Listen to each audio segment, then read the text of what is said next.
I'm delighted to be here today to talk about in our society since it was founded and at the front of our consciousness today, confronting educational inequality, the role of philanthropy in achieving a just society.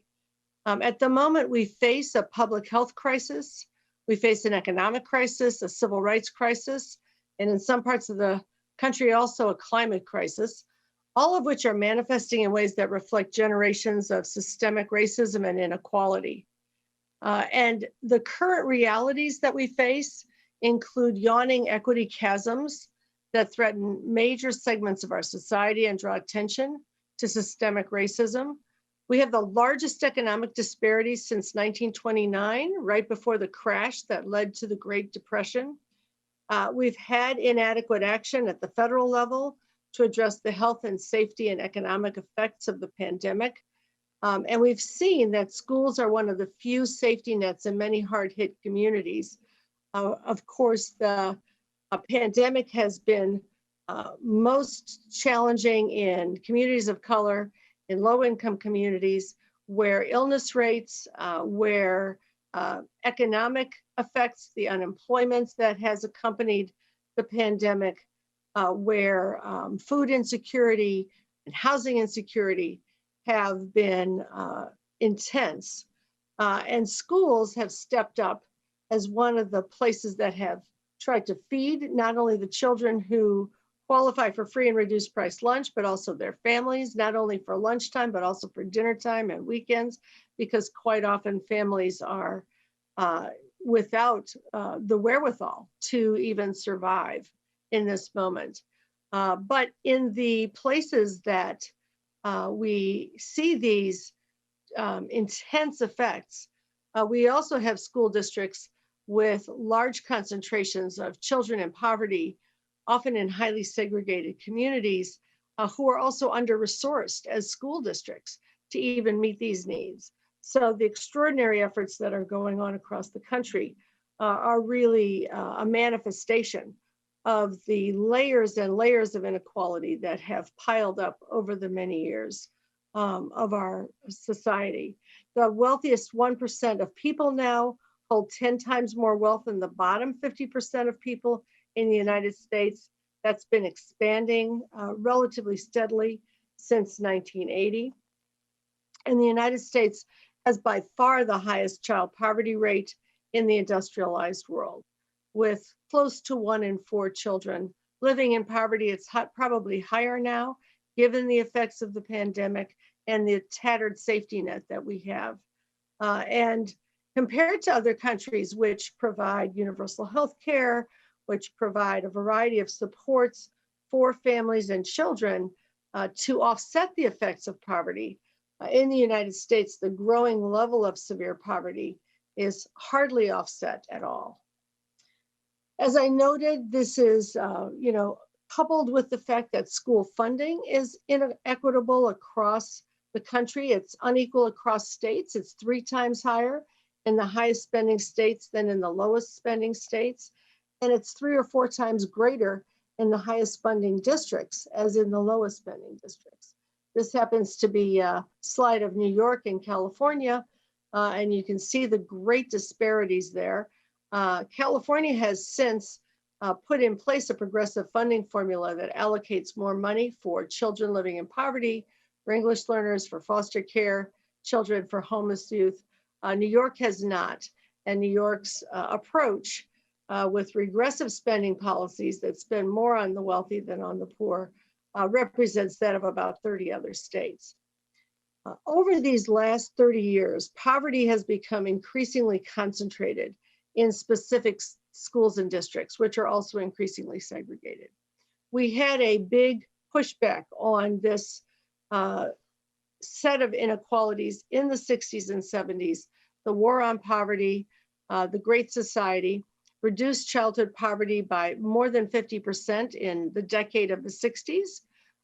And over the course of time, with large federal investments in education, in desegregation, in school investments of a variety of kinds, we saw that the Black-white achievement gap narrowed by more than half in reading and by more than a third in math. And had we stayed on course with those investments, we would have eliminated the achievement gap by the year 2000. But in the 1980s, virtually all of those policies were discontinued and replaced by policies that allowed the aggregation of wealth in the hands of the wealthy. The mantra during that decade was money doesn't matter. We saw this growing segregation as well as the growth of disparity in funding. Until today, only 12 states spend at least 10% more on high poverty districts than on low poverty districts, and most states do spend less on children in high poverty districts. Overall, kids in high poverty districts and children of color receive about $1,800 per pupil less on their education. And this is something that's been growing over these last 30 years. In fact, the achievement gap today is 30% higher, greater than it was 30 years ago. And funding levels have been falling for education for a decade in this country. After the Great Recession in 2008, state funding declined significantly. Local funding also. Federal funding did not keep pace. Federal education aid programs have shrunk. And just a year ago, about half the states had finally returned to the level of funding they had in 2007. Others were still trying to claw their way back, and now we've seen dramatic decreases again in state revenues for education, and we are likely to see big drops unless there's federal aid in aid to education overall. And of course, schools serving the lowest income children have been hardest hit, while more of these families have also experienced homelessness, food insecurity, and lack of health care. It is really difficult to imagine that the United States has gotten to the point where it has left so many children and so many families literally destitute and clinging to survival. The effects of inequality are pronounced. The anatomy of inequality really begins with the poverty and segregation that I've described, on which we level in most states unequal school resources. We have an inequitable distribution then of qualified educators, and that leads to an unequal access to a high quality curriculum. At the top of that pyramid, then are many dysfunctional schools, particularly the apartheid schools in the communities that I've described. That inequitable distribution of qualified educators also leads to a lot of the practices inside of schools that are problematic. When people come in, as is the case across the country now, with shortages in high-need communities without training to teach, many of them staying a very short time and cycling out of the profession, so there's a lot of churn. What we see at the other end of that is poorly organized instruction. It's often focused on very low-level rote learning skills, not the 21st century skills that are needed today. Teachers have too few tools to scaffold learning or to respond to student needs. That often leads to exclusionary discipline. When teachers lack tools, they throw kids out of class when the child puts his head down on the desk or responds in a way that the teacher does not know how to manage or redirect. It also means that we end up with more tracking of students because there's an inability to teach heterogeneous classes, which requires more skill to be able to differentiate instruction around a rich curriculum for everyone.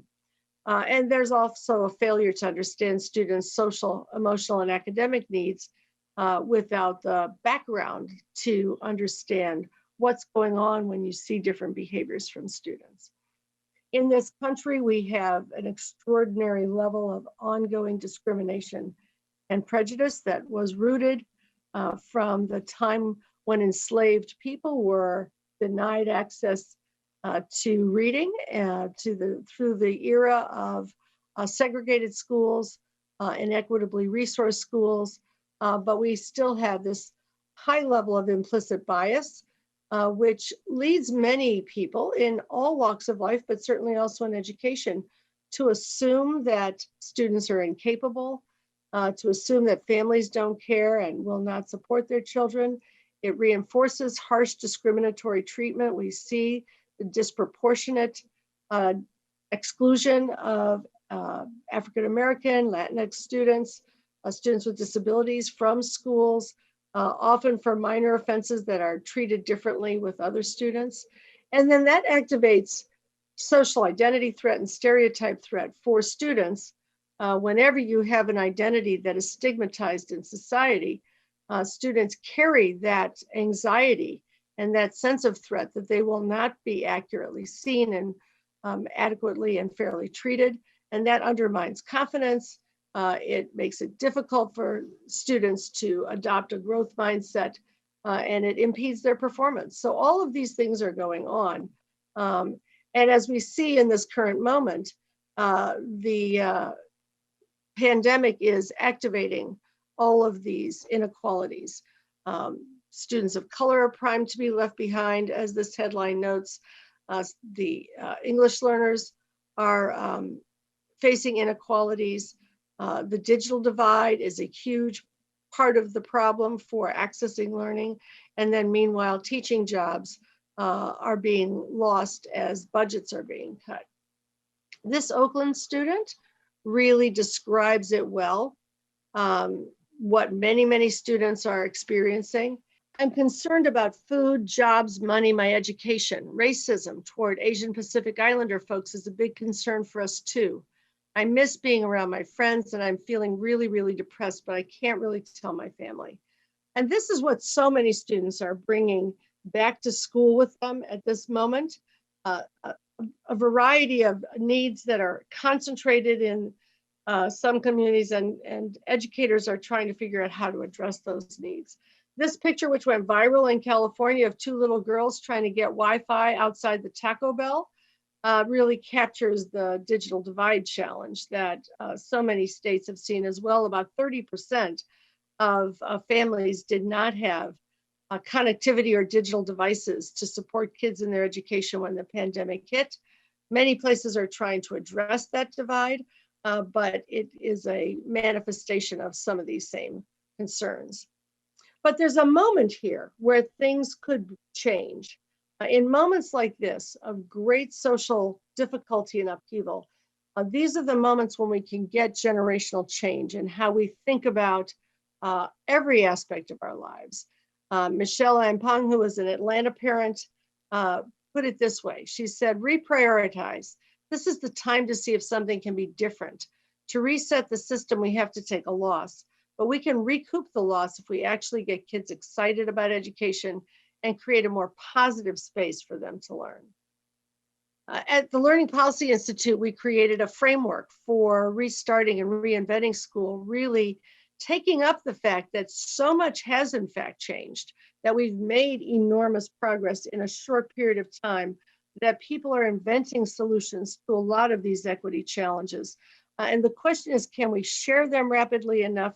Can we take them up? Can we scale them to create a different system than the one that we inherited from the early 1920s when we created the warehouse factory model schools that still design the master schedules that we experience, that were designed to minimize relationships as students cycle through, 8 classes a day without an adult knowing them well.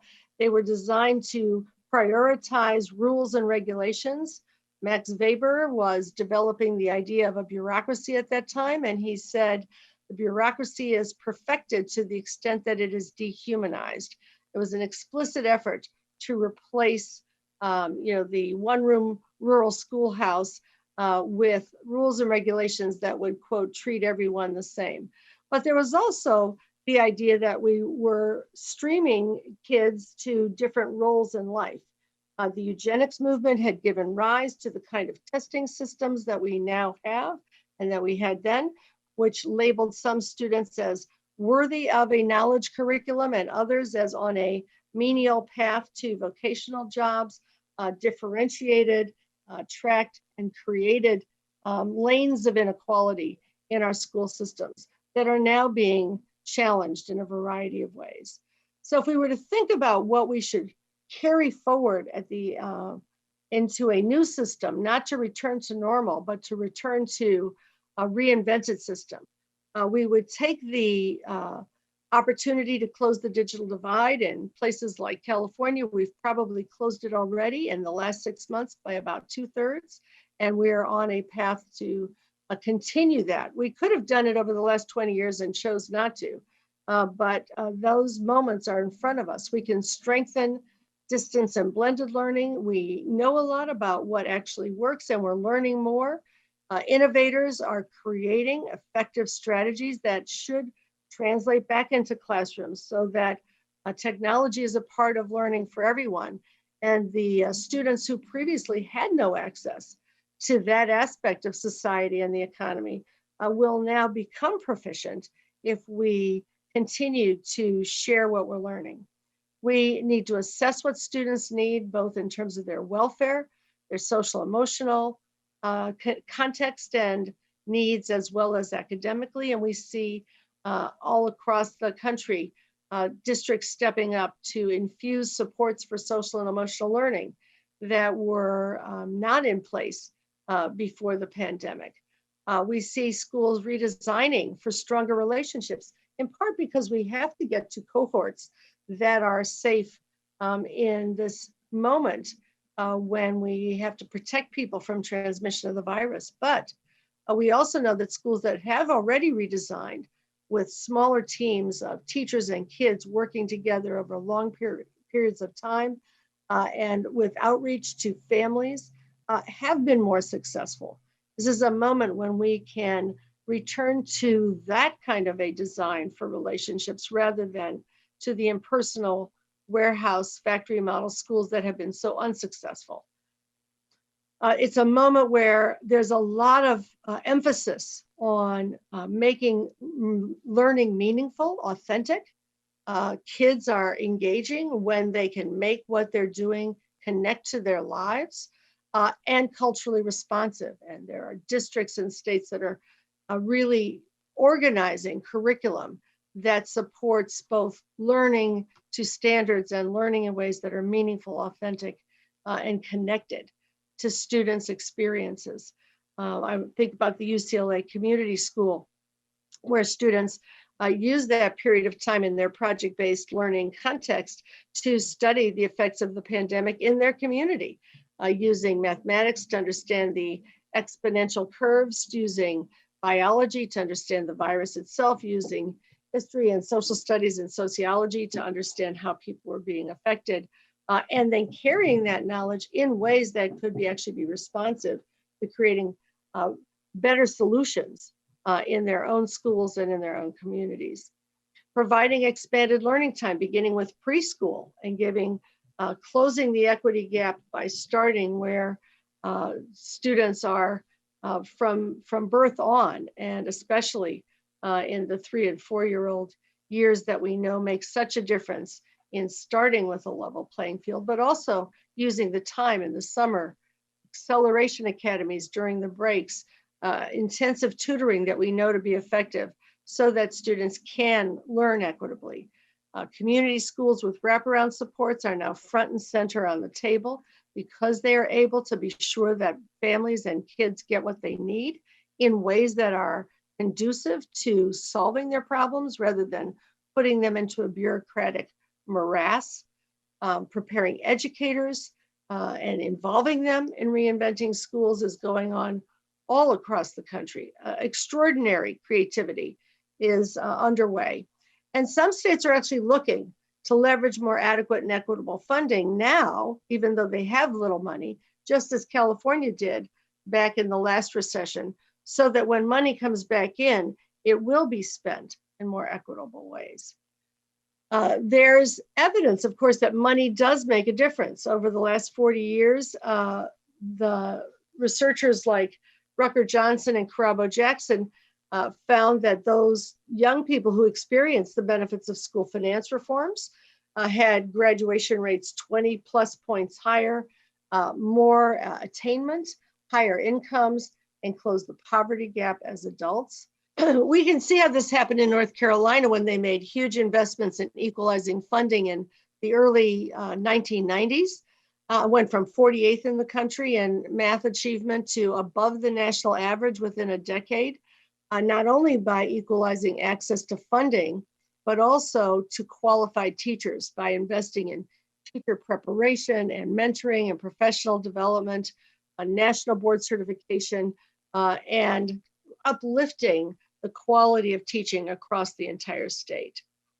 New Jersey is the case in point that I want to point to recently. After 30 years of litigation starting in 1968, there were 9 separate court decisions calling for funding equalization.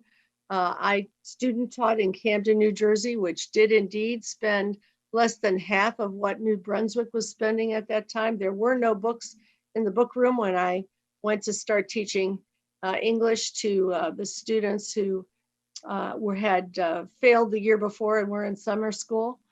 The state resisted equalization for decades, and you might recognize this line of discourse that was explained by the state commissioner in 1976 in arguing for not investing the resources in cities that at that time were predominantly African American.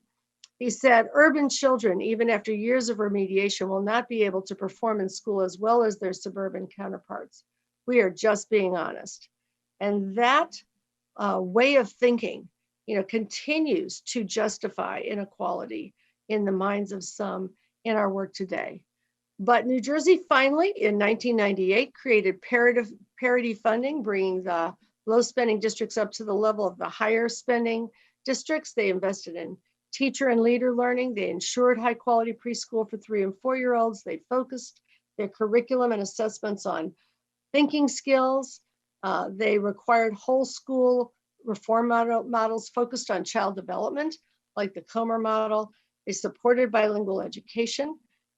And achievement, again, like in North Carolina, grew rapidly over the decade, narrowing of the gaps that existed. By 2007, the average Black and Latino student in New Jersey outscored the average student in California, which was at that time disinvesting in education. And now in what we might call a majority minority state, a state that is 53% students of color, New Jersey is second in the nation in graduation rate, right behind Iowa. It's first in 8th grade writing and second in 8th grade reading and math, and excelling in a variety of ways. So there is a way to get to equity. Nobody's there entirely yet, but the anatomy of equity, which we need to keep in front of us, is the support that children need for food, housing, healthcare, preschool and academic support, with equitable school resources layered on that, with well-prepared and well-supported educators in every school, with a 21st century curriculum and assessment system that points our system at meaningful learning for all students, not for a privileged few, and effective and innovative schools. We see this in a number of other countries that have made these investments in a purposeful way over the last several decades. And we have a moment now, we are at an inflection point where we can once again make progress in that direction. So what is the role of philanthropy in achieving a just society? I think one thing is that we need philanthropy to move from popcorn reform, where there are lots of little innovations that are always being started and flying off into the ether. They start, they stop, they come, they go. And we've got to get to a place where we're scaling up for a lasting investment that really builds something that will stay. We do, of course, see that in some aspects of philanthropy. I'm going to suggest 3 roles for philanthropy in this area. One is to think the unthinkable and then act on it and stay the course. There was, a moment when abolitionists were fighting and fighting and fighting for the end of slavery. When after that occurred, there were no schools in the South, much less schools for Black students. when after there were schools, there were only segregated schools. And this image of a desegregated classroom was unthinkable. But there were philanthropists at each step along the way, and there have been since, who've said we can think about what it would take to actually achieve complete equity and then act on it and stay the course. None of this happens quickly. So a 3-year cycle with a continual refreshment of strategy does not get us to the kind of investment and strategic collaboration that's needed to move a society. A second role for philanthropy is building institutions and capacity. And I think about the Southern Education Foundation, which was originally started as the Peabody Fund. George Peabody, who was a Northern philanthropist, John Slater, who was a textile manufacturer who created the Slater Fund, contributed and came together. Anna Jeans, who was a wealthy Philadelphia Quaker, created the Jeans Fund. And ultimately, one of the expert teachers that was trained by the Jeans Fund, Virginia Randolph, an African-American woman who lived her life creating schools and developing teachers and school leaders, was the genesis of the Randolph Fund. All of these came together to create the Southern Education Foundation. And individually and collectively, as they worked together, they began schools for Black students. They began high schools when there were none for Black students. They founded and contributed to historically Black colleges and universities all across the South. They created teacher training programs. They created teacher leadership programs. They created principal training programs. All of these came together to build an institutional capacity to do the kind of education that would otherwise not have been done, and on which others could then build the next steps towards equity. And then the role of philanthropy in achieving a just society can leverage equitable policy. Right now, we see the acute need for school finance reforms, for ongoing desegregation efforts, for the expansion of preschool in ways that become universal, to transform and ensure educator preparation, because at the end of the day, students cannot learn unless their teachers and school principals and leaders understand how they learn, understand the cultural connections that are a foundation for that learning, understand how to create the settings for safety and belonging and the pedagogy for higher order thinking skills. And then community schools, which provide those wraparounds that right now are so essential to being able to survive as well as to succeed. These are not the only areas, but they're foundational. And in the way of unsolicited advice, I'd suggest that there are a number of ways to get there. It's important to build on and create knowledge, to be solid in what one decides to work on, and then how one decides to work on it, so that we benefit from the knowledge that's come before, and we produce knowledge for others about what we've done and what can be scaled up from that effort. Be collaborative. We need a movement to get to an equitable and just society. Be steady. Invest over time until the job is done. I sat on for a while the Wallace Foundation Board, which has been one of the few foundations working on developing strong, high quality leadership and leadership preparation in the country. And there was a moment in time where they were thinking of leaving that domain and going off to another one. And our conversation in the board meeting was, wait a minute, we've gotten this to the 30-yard line. How are we going to get it over the goal? And I'm happy that the foundation has stayed in that area and expanded it so that it has become a linchpin for transforming leadership preparation across the country. Be clear-eyed about what really matters. There's always, the silver bullet. There's always the shiny object. But what is really going to make a difference? And then be systemic. Work on the fundamentals. If you're planting a program, if you're building an existence proof, think about what will it take for others to know about this, to think about this, to scale it up so that it's available to everyone, rather than one of the many innovations that we have that are available to a few people for a little bit of time and then disappears, often reinforcing the inequalities we have. And be courageous to tackle the things that matter most. I want to close with the words of Martin Luther King Jr. Around tackling the agenda that matters most. These are words that he uttered in 1968, shortly before his death. He said, on some positions, cowardice asks the question, is it safe? Expediency asks the question, is it politic? And vanity comes along and asks the question, is it popular? But conscience asks the question, is it right? And there comes a time when one must take a position that is neither safe, nor politic, nor popular, but he must do it because conscience tells him it is right. That's probably the most fundamental role of philanthropy, to be the conscience for all of us, to take the chances that are not safe, nor politic, nor popular, but to do what is right in ways that allow others to build on those actions. Thank you.